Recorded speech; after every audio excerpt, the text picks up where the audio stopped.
Noong unang yapak ko sa Hong Kong na banyaga, may pangakong iniwan, 2 taon lang sana.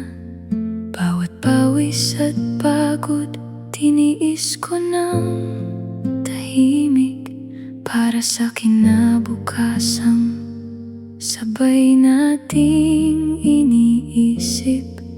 Araw-araw kang dahilan ng bawat sakripisyo. Hindi ko inakalang mag-iiba ang kwento. Akala ko pagbalik, ikaw pa rin ang tahanan. Ngunit ibang puso na pala ang iyong pinaglaanan. Nasira ang pangarap na sabay nating binuo, hanggang annulment ang naging dulo ng pangako.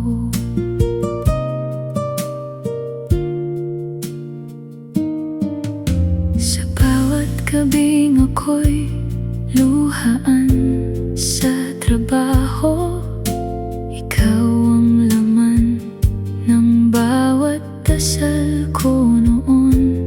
Pero habang ako'y lumalaban sa malayong bayan, may iba na palang kayakap ang iyong damdamin.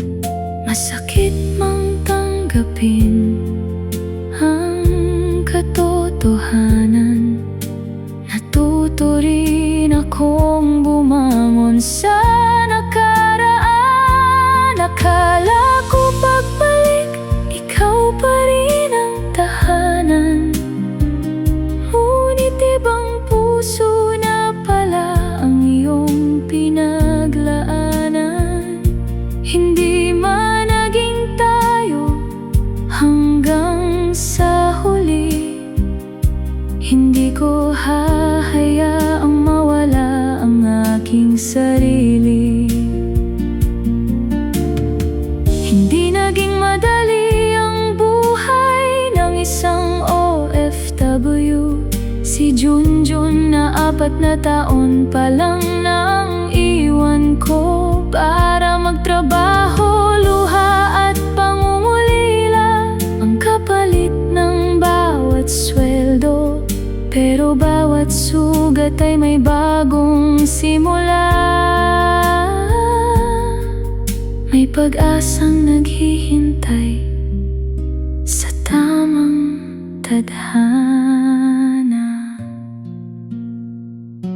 Ngayon ay lalaban pa rin, taas noot matatag. Hindi na hahayaang muli akong madurog ng pangarap. Ang Hong Kong ang naging saksi sa bawat luha't sakit.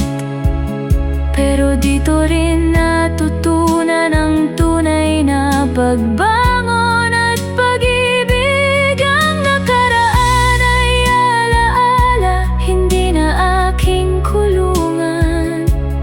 Dahil alam kong darating din ang tamang taong magiging tahanan.